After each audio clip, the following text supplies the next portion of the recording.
Hello, today I'm going to show you how I make a nice gelatinous bone broth the easy way, and you don't need a slow cooker. Here I have about 2 kilograms of bones. You can also add some meaty parts that are rich in connective tissue like oxtails. However, I like to keep it simple and use marrow bones.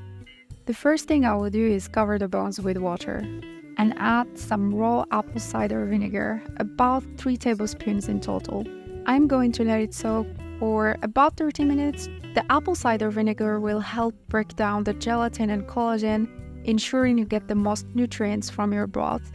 Here I am adding some carrot scraps as well as onion and garlic skins that I save in the freezer whenever I'm cooking something. I also add some celery and a bay leaf. This is optional, so of course you can skip adding the vegetables. I am adding a little bit of water to cover the veggies. Make sure you do not add too much water, just enough to cover everything. I will bring everything to a boil, and once it boils, I immediately bring it down to the lowest temperature on the stove. Now I will let it simmer on low heat anywhere from 10 to 12 hours. Here's how it looks like when it's simmering, just small bubbles as you can see. After about 11 to 12 hours, I turned the stove up and went to sleep. I prefer to let it sit overnight with the stove off. That way it can release more of the nutrients overnight. In the morning, I bring it back to a boil and immediately turn it off after it boils. If it's warm where you live, you don't want to keep it sitting overnight, and rather you want to strain it right when it's done.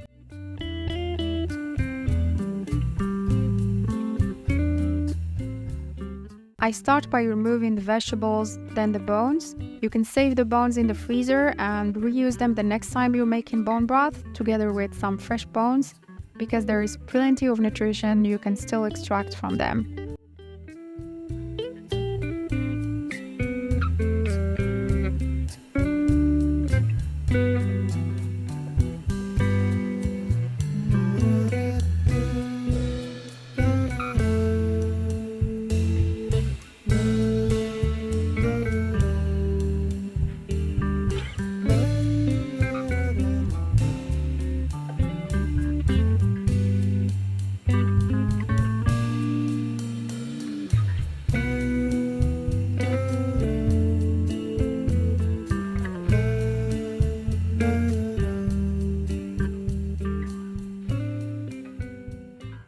I then go ahead and push the marrow out of the bones. I save the marrow in the fridge and eat it during the week. I warm it up on toast with some sea salt.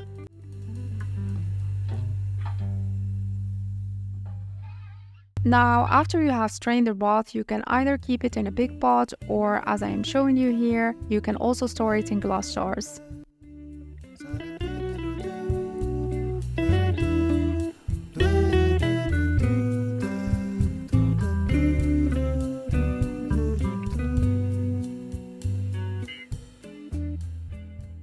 The next day or a few hours later in the fridge, you can see that there is a fat layer that forms on the top. You can remove the fat and save it to use in cooking. I will show you next how we render it into tallow and cook with it.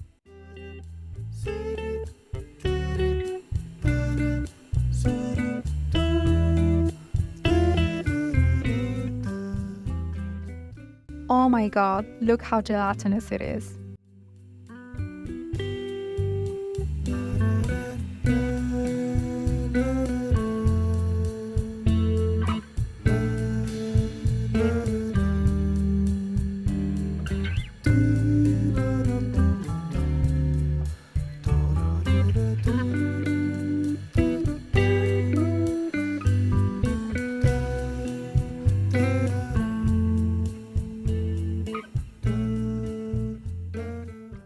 I personally prefer to place the bone broth from the beginning into glass jars. That way the broth will stay sealed under the fat layer. The fat will act as a seal to keep it fresh, and only remove the fat when I'm about to consume the broth. With the fat layer on top, you can store it in the fridge for longer. I would usually consume it in 2 weeks and it will stay very fresh. In this case, as I wanted to show you the process, I removed the fat layer altogether, so I will store it in the fridge for 3 to 4 days and put the rest of the containers in the freezer.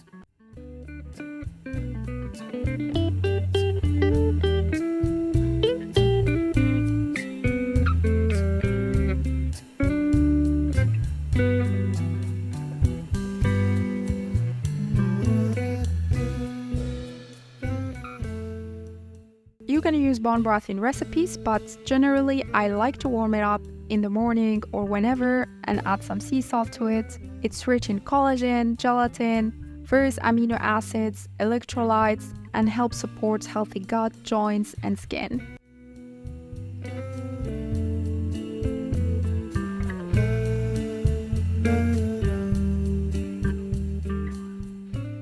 But wait, there is more. About the fat, I like to save it in the freezer whenever I'm making bone broth until I have a full box of it. I will then render it on low heat until all the water evaporates. It takes 1 or 2 hours depending on how much fat you have.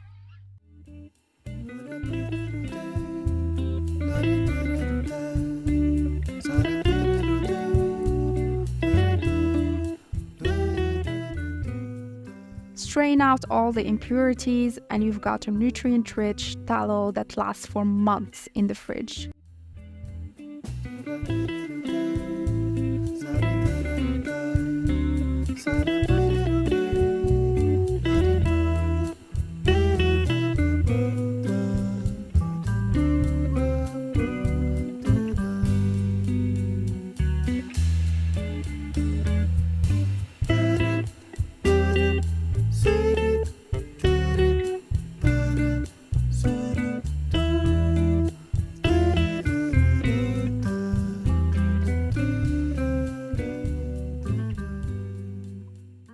You can cook anything with it. It has a very high smoke point. Here I used it to make some French fries, for example, but you can use it as any cooking oil or fat.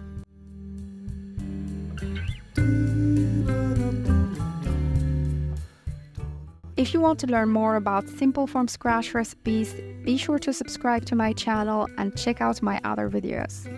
Goodbye!